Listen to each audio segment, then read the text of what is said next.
Mark 5ஆம் அதிகாரத்திலே ஒரு மனிதன் இயேசுவை சந்திக்கிறான். அந்த மனிதனை நீங்கள் பார்ப்பீர்களானால் அவன் அடங்காத ஒரு மனுஷன். அவன் வீட்டிலே தரிக்கிறதே இல்லை. அவன் பிசாசு பிடித்தவன் என்று சொல்லுகிறான். அவனை அடக்குவதற்கு ஒருவரால முடியவில்லை.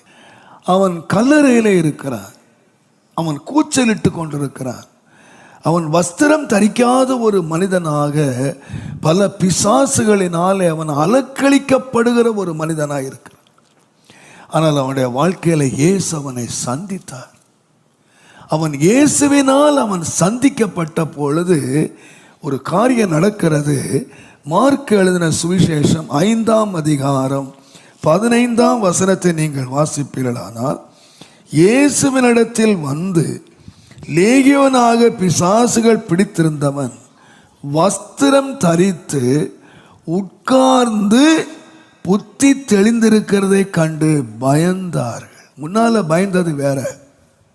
முன்னால அவன் பேய் பிடிச்சு ஒருவனும் அடக்க முடியாமல் ஓடினான். பயந்தார்கள். ஆனால் பாருங்க, இப்போ அவன் பேய் போயிடுச்சு. ஆனால் அவனை கண்டு பயப்படுறாங்க. இப்போ அவன் யார் தெரியுமா? புத்தி தெளிஞ்சவன். ஆனால் அவனை கண்டு பயப்படுறாங்க. ஏன் பயந்தாங்கன்னு கேட்டிங்கன்னா, அவன் உட்கார்ந்து கர்த்தருடைய வசனத்தை கேட்டான். கர்த்தர் அங்கே பேசிகிட்டு இருக்காரு. அங்கே உட்கார்ந்து தேவனுடைய வார்த்தைகளை கேட்டபோது அவங்க இப்போ நல்ல வஸ்திரம் தரிச்சிருக்கான். இப்போ நிர்வாணி இல்லை, வஸ்திரத்தை அவுத்து போட்டு அவன் ஓடலை. இப்போ தன்னுடைய காயங்கள் தன்னுடைய கல்லால் கிழிச்சிக்கலை. ஆனால் ஜனங்கள் என்ன பார்க்குறாங்கன்னு கேட்டிங்கன்னா, அவன் தேவ சமூகத்தில் உட்கார்ந்து இருக்கிறான்.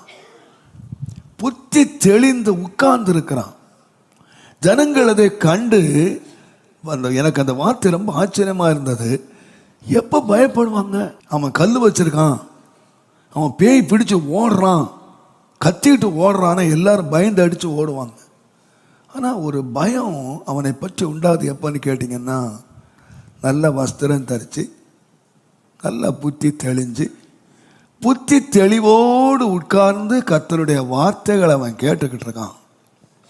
ஜனங்கள் பார்த்து என்ன செய்தாங்கன்னு கேட்டிங்கன்னா, பயந்தார். அருமையானவர்களே, உண்மையாக ஒரு தேவனுடைய பிள்ளை தேவ சமூகத்திலே உட்கார்ந்து கர்த்தருடைய வார்த்தை கேட்கிற பழக்கம் இருக்குமானால், நான் நிச்சயமாக சொல்லுவேன், நம்மை கண்டு ஜனங்கள் பயப்படுவாங்க.